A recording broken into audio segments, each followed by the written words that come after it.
আজকে জিলকদ মাসের 1 তারিখ। শাওয়াল মাস গতকালকে শেষ হয়েছে। শাওয়াল, জিলকদ এবং জিলহজ এই 3টি মাস অত্যন্ত দামি মাস। এর সম্মান আল্লাহ তাআলার কাছে অনেক বেশি। আল্লাহ তাআলা পবিত্র কুরআনুল কারীমের মধ্যেও এই 3টি মাসের আলোচনা করেছেন। এজন্য আজকের জুমায় আমাদের আলোচ্য বিষয় হচ্ছে হজের গুরুত্ব ও তাৎপর্য। প্রিয় ভাইরা আমার, ইতিমধ্যেই আপনারা অবগত হয়েছেন গতকালকে আমাদের বাংলাদেশ থেকে 2024 সালের হজের প্রথম ফ্লাইট গতকাল সফলভাবে আমাদের বাংলাদেশ বিমানবন্দর থেকে সৌদিতে তারা সেখানে গিয়ে পৌঁছেছে। আলহামদুলিল্লাহ। যখন জিলকদ, জিলহজ মাস আমাদের সামনে আসে, যখনই এই নামটা আমাদের সামনে কেউ পড়ে, সামনে কেউ বলে, তখন আমাদের অন্তরের মধ্যে কেমন যেন একটা মসজিদে নববী, মক্কা মুকাররমা, মদিনাতুল মুনাওয়ারা এর হাওয়া, এর ভালোবাসা আমাদের অন্তরের মধ্যে সৃষ্টি হয়ে যায়। আসলেই এই হজের মৌসুম যখন আসে, দেখবেন বিভিন্ন গ্রাম থেকে, বিভিন্ন পাড়া মহল্লা থেকে মানুষ যখন আমাদের কাছে বলে, আমার অমুক দিন ফ্লাইট, আমি হজে যাচ্ছি, তখন অন্তরটা শীতল হয়ে যায়। অনেকের মনের মধ্যে আবেগ আপ্লুত কাজ করে, আল্লাহ, আমি যদি তোমার রাসূলের দেশে যেতে পারতাম, আমি যদি তোমার কাবা গৃহের সামনে দাঁড়িয়ে লাব্বাইক আল্লাহুম্মা লাব্বাইক লা শারীকা লাক লাব্বাইক এই শব্দগুলো যদি আমি উচ্চারণ করতে পারতাম। আল্লাহ, এখান থেকে তো আমরা তোমার দরবারে হাজিরা দিচ্ছি, তারপরেও তোমার ঘরকে সামনে রেখে তোমার দরবারে হাজিরে দেওয়ার যে আত্মতৃপ্তি, হে আল্লাহ, তুমি আমাদেরকে সেটা দান করো। প্রিয় ভাইয়ের আমার, হজ এটা ইসলামী বিধানে অন্যতম একটি বিধান। হজের গুরুত্ব অনেক বেশি। আল্লাহ তাআলা পবিত্র কুরআনুল কারীমের মধ্যে যে 3টি মাসের কথা বললাম, শাওয়াল, জিলকদ, জিলহজ, এই 3টি মাসকে নিয়ে আলোচনা করেছেন। আল্লাহ তাআলা পবিত্র কুরআনুল কারীমের মধ্যে বলেন, আল হাজ্জু আশহুরুম মা'লুমাত। হজের মাস হচ্ছে 3টা। হজের মাস কয়টি? 3টি। শাওয়াল মাস, জিলকদ মাস, জিলহজ মাস। অনেকে প্রশ্ন করতে পারে যে হজের কার্যক্রম তো মাত্র 4-5 দিন, 5 দিন। জিলহজ মাসের 8 তারিখ থেকে নিয়ে শুরু করে 12 তারিখ পর্যন্ত, কিন্তু আমরা এখন কেন হজের আলোচনা শুনব? প্রিয় ভাইয়েরা আমার, হজ এমন একটি বিধান যেটা নিয়ে যত বেশি আলোচনা করা হয়, তার অন্তরের মধ্যে রাসূলের মুহাব্বত, আল্লাহর ঘর কাবার মুহাব্বত তার মধ্যে কত বেশি পয়দা হয়ে যায়, কত বেশি সৃষ্টি হয়ে যায়। রাসূল আকরাম সাল্লাল্লাহু আলাইহি ওয়াসাল্লাম হাদিসের মধ্যে বলেছেন, 5টি জিনিসের উপর ইসলাম দাঁড়িয়ে আছে। ইসলামের খুঁটি 5টি জিনিস, যেটাকে আমরা পঞ্চস্তম্ভ হিসেবে জানি। রাসূল সাল্লাল্লাহু আলাইহি ওয়াসাল্লাম বলেন, বুনিয়াল ইসলামু আলা খামসিন। ইসলামের মূল, ইসলামের খুঁটি হচ্ছে 5টি। তার মধ্যে 1 নম্বর হচ্ছে শাহাদাতু আল্লাহ ইলাহা ইল্লাল্লাহ ওয়া আন্না মুহাম্মাদার রাসূলুল্লাহ। প্রথম কথা হচ্ছে সাক্ষ্য দিতে হবে, আল্লাহ তাআলাকে এক বলে সাক্ষ্য দিতে হবে, রাসূল সাল্লাল্লাহু আলাইহি ওয়াসাল্লামকে আল্লাহ তাআলার রাসূল হিসেবে সাক্ষ্য দিতে হবে, অর্থাৎ ঈমান। 2 নম্বর হচ্ছে ইকামিস সালাহ, 2 নম্বর হচ্ছে নামাজ, 3 নম্বর হচ্ছে যাকাত, তারপর হচ্ছে হজ, তারপর হচ্ছে রমজানের রোজা। এই পঞ্চস্তম্ভের মধ্যে হজ অত্যন্ত গুরুত্বপূর্ণ একটি ইবাদত। ইবাদত এটা 3 প্রকার। রাসূল আকরাম সাল্লাল্লাহু আলাইহি ওয়াসাল্লাম বলেন ইবাদত 3 ভাবে করা যেতে পারে, 3 ভাবে হয়ে থাকে। 1 নম্বর হচ্ছে ইবাদতে বদনী, যে ইবাদত শরীর দিয়ে করতে হয়, যে ইবাদত শরীরের মাধ্যমে করতে হয় সেটাকে বলা হয় ইবাদতে বদনী। যেমন আমরা নামাজ আদায় করি, সাওম রোজা পালন করি, এটাকে বলা হয় ইবাদতে বদনী। আর কিছু ইবাদত রয়েছে যেটাকে বলা হয় ইবাদতে মালি, মাল সম্পদ দ্বারা করতে হয়। যেমন আমরা যাকাত আদায় করি, এটা শারীরিক কোনো কসরত নাই, শারীরিক কোনো সমস্যা নাই, এটা আপনি ওযু গোসল ছাড়াও যাকাত আদায় করতে পারেন, ওযু করেও করতে পারেন, শারীরিক কোনো কসরত বা কষ্ট নেই। আর 3 নম্বর হচ্ছে ইবাদতে বদনী ওয়া মালি, এমন একটি ইবাদত যেটার মধ্যে 2টা জিনিসের সংমিশ্রণ ঘটেছে, যেটার মধ্যে শারীরিক ইবাদতও আছে আবার মালি আর্থিক ইবাদতও রয়েছে, আর সেটি হচ্ছে হজ। হজ প্রিয় ভাইয়ের আমার, এই হজ রাসূল আকরাম সাল্লাল্লাহু আলাইহি ওয়াসাল্লাম এর পূর্বে পৃথিবী যখন সৃষ্টি করা হয়, পৃথিবীর সর্বপ্রথম মানব আমাদের আদি পিতা হযরত আদম আলাইহিস সালাতু ওয়াস সালামকে যখন সৃষ্টি করা হয়, ঠিক তখন থেকেই এই পবিত্র কাবা ঘর, বাইতুল্লাহ, আল্লাহর ঘর, এটা নির্মিত হয়েছে। এবং সেখান থেকেই মানুষ সেই সময় থেকে হযরত আদম আলাইহিস সালাতু ওয়াস সালাম দুনিয়া আসার পূর্বেও এই বাইতুল্লাহর তাওয়াফ হয়েছে। যখন হযরত আদম আলাইহিস সালাতু ওয়াস সালাম, হযরত হাওয়া আলাইহিস সালাতু ওয়াস সালাম দুইজন যখন আল্লাহ তাআলা তাদেরকে যখন পরীক্ষার মধ্যে, আল্লাহ তাআলার সিদ্ধান্ত এটা, তাদেরকে যখন দুনিয়ার মধ্যে পাঠালেন, তখন তারা দুইজন পৃথিবীর 2 প্রান্ত ছিলেন। সেখান থেকে আল্লাহ তাআলা তাদেরকে সেই আরাফার ময়দানে তাদেরকে একত্রিত করেছিলেন। সুবহানাল্লাহ। প্রিয় ভাইয়েরা আমার, সেখান থেকেই হজ চলে আসছে। এরপর আস্তে আস্তে করে হযরত নূহ আলাইহিস সালাতু ওয়াস সালামের যুগে যখন পুরো পৃথিবীর মধ্যে যখন আপনারা ইতিহাস শুনেছেন, তার সময়ে যে বন্যা হয়েছিল, বর্ষা হয়েছিল, সেই সময় সব কিছু ভাসিয়ে সব কিছু বিনষ্ট হয়ে গিয়েছিল। এমনকি কাবার চত্বর, কাবা ঘরের কোনো অস্তিত্বও ছিল না। এর পরবর্তীতে আল্লাহ তাআলা হযরতে ইব্রাহিম আলাইহিস সালাতু ওয়াস সালামকে নির্দেশ দিলেন, হে ইব্রাহিম, তুমি কাবা ঘর পুনরায় নির্মাণ করো, তুমি কাবা ঘর পুনরায় নির্মাণ করো। হযরতে ইব্রাহিম আলাইহিস সালাতু ওয়াস সালাম তিনি পবিত্র কাবা ঘর পুনরায় আবার নির্মাণ করলেন।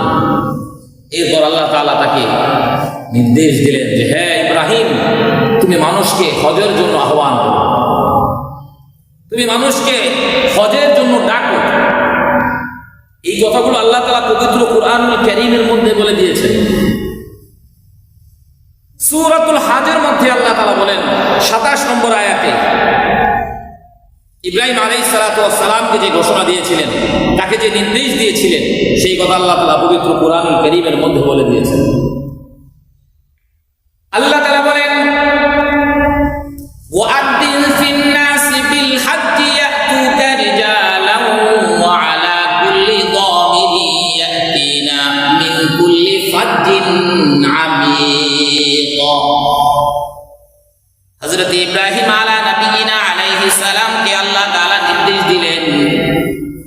ইব্রাহিম, আমি তো তোমাকে পুনরায় কাবা ঘর নির্মাণ করার জন্য নির্দেশ দিয়েছি, তুমি আমার প্রথম নির্দেশ পালন করেছো, কাবা ঘর পুনরায় নির্মাণ করেছো, এবার তুমি মানুষকে হজের জন্য আহ্বান করো। হযরত ইব্রাহিম আলাইহিস সালাতু ওয়াস সালাম আল্লাহ তাআলার কাছে বললেন, হে আল্লাহ, এটি এমন একটি ঘর, এমন জায়গার মধ্যে, যে জায়গার মধ্যে তো কোনো মানুষ নাই, আমি কাদেরকে ঘোষণা দিব? আল্লাহ তাআলা হযরত ইব্রাহিম আলাইহিস সালাতু ওয়াস সালামকে বললেন, তুমি ঘোষণা দাও মানুষের মধ্যে, মানুষের কাছে পৌঁছে দেওয়ার দায়িত্ব আমার। হযরত ইব্রাহিম আলাইহিস সালাতু ওয়াস সালাম কাবা ঘরের পাশে একটি জায়গা রয়েছে যেটাকে মাকাম ইব্রাহিম বলা হয়। যারা দুনিয়ার বিভিন্ন প্রান্ত থেকে হজে যায়, সেই মাকামে ইব্রাহিম জায়গাটা এখনো পর্যন্ত অক্ষত অবস্থায় রয়েছে। আল্লাহ তাআলা ঘোষণা করলেন, হে ইব্রাহিম, তুমি মাকামে ইব্রাহিম যে জায়গা রয়েছে, তুমি সেই জায়গার মধ্যে দাঁড়িয়ে তুমি হজের ঘোষণা দাও, মানুষকে হজের জন্য আহ্বান করো। আল্লাহ তাআলার ঘোষণা, হযরত ইব্রাহিম আলাইহিস সালাতু ওয়াস সালাম মানুষকে হজের জন্য ডাকতে শুরু করলেন। আল্লাহ তাআলার ঘোষণা পাওয়া মাত্রই হযরত ইব্রাহিম আলাইহিস সালাতু ওয়াস সালাম মানুষকে ডাকা শুরু করলেন। আল্লাহ তাআলা বললেন, তুমি ঘোষণা দাও, তোমার ঘোষণা শুনে মানুষ দেখবে, পায়ে হেঁটে মানুষ যারা অসুস্থ রয়েছে, তারা বিভিন্ন বস্তুর, বিভিন্ন প্রাণী পিঠে উঠে দেখবে হজ করার জন্য এখানে চলে আসবে। তোমার কাজ ঘোষণা দেওয়া, তুমি ঘোষণা দাও। তাফসীর ইবনে কাসিরের মধ্যে বলেন যে এই জায়গাটা সে দুইবার ঘোষণা দিয়েছিল। একবার হচ্ছে প্রথমে মাকামে ইব্রাহিমে দাঁড়িয়ে সে ঘোষণা দিয়েছে, পরে যখন তার মনে হয়েছে যে না, এখান থেকে ঘোষণা দিলে মানুষ শুনবে না, তখন তিনি আবু কুবাইস নামে একটা পাহাড় আছে, ওই পাহাড়ের উপরে দাঁড়িয়ে তারপরে মানুষের মধ্যে ঘোষণা দিলেন, এই হজের ঘোষণা দিলেন। প্রিয় ভাইয়েরা আমার, সেখান থেকেই আমাদের আনুষ্ঠানিক হজ তো দুনিয়ার শুরু থেকে নিয়ে হয়ে আসছে, সেখান থেকে আবার পুনরায় এই হজ এর আনুষ্ঠানিকতা আল্লাহ তাআলা দুনিয়ার মধ্যে ছড়িয়ে দিলেন এবং মানুষ সেখান থেকেই আবার নতুন করে হজ করা শুরু করল। রাসূল আকরাম সাল্লাল্লাহু আলাইহি ওয়াসাল্লাম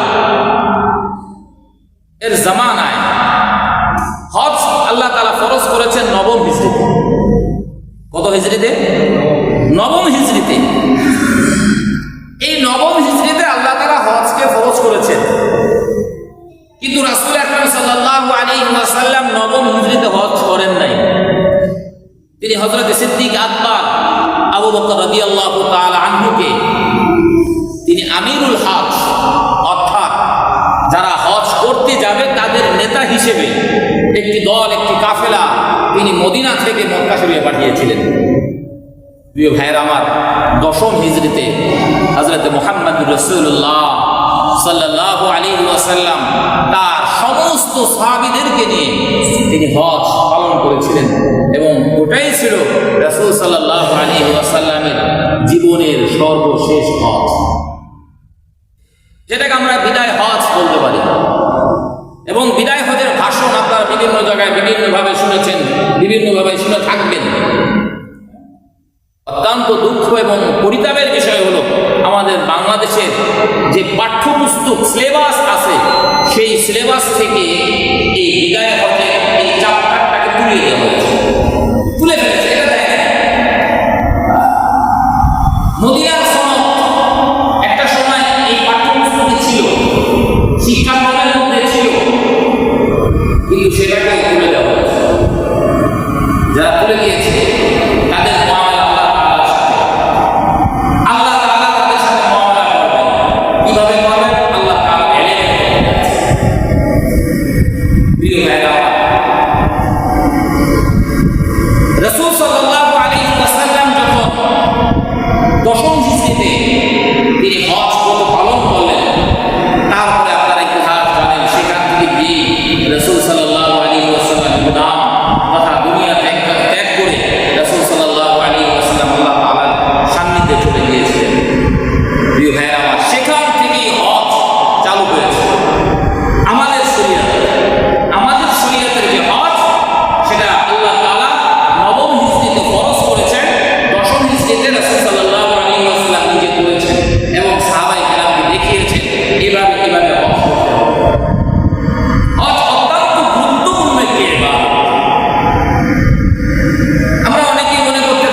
এমন না তুমি হজ করলে আল্লাহ তাআলা অনেক লাভ হয়ে যাবে। হজ করলে তোমার লাভ, আল্লাহ তাআলার কোনো লাভ নাই। আল্লাহ তাআলা দুনিয়ার কোনো কিছু মুখাপেক্ষী নয়। তুমি একা ইবাদত করবে না, তুমি একা হজকে অস্বীকার করবে, অসংখ্য অগণিত রাসূল প্রেরিত, অসংখ্য অগণিত মুসলিম উম্মাহ তারা হজকে পালন করে। প্রিয় ভাইরা, আমাদের হজ কিভাবে পালন করতে হবে রাসূল সাল্লাল্লাহু আলাইহি ওয়াসাল্লাম সেটাও বলে দিয়েছেন। হ্যাঁ, কিভাবে হজ আদায় করতে হবে, কোন বয়সে আদায় করতে হবে। আমাদের বাংলাদেশের মানুষের অবস্থাটা হলো এমন, আমরা অনেকেই হজ ফরজ হওয়ার পরেও হজ করি না। আমরা মনে করি দুনিয়াতে যে আমার ব্যস্ততা আছে, সেই ব্যস্ততা কিছু কমলে তারপর আমি হজ করব। হ্যাঁ, দুনিয়ায় ব্যস্ততা কিছু কমলে তারপর আমি হজ করব। আবার অনেক ব্যবসায়ীরা মনে করে, একটু মজার কথা, বাস্তবতাও আছে, অনেক ব্যবসায়ীরা মনে করে এখন তো ওজনে কমবে, জিনিসপত্র তো আমি গুদামজাত করে রাখি, এখন হজ করলে কেমন হয়, আর কিছুদিন লাভ টাভ করে নেই, বয়স একটু বেশি হলে তারপর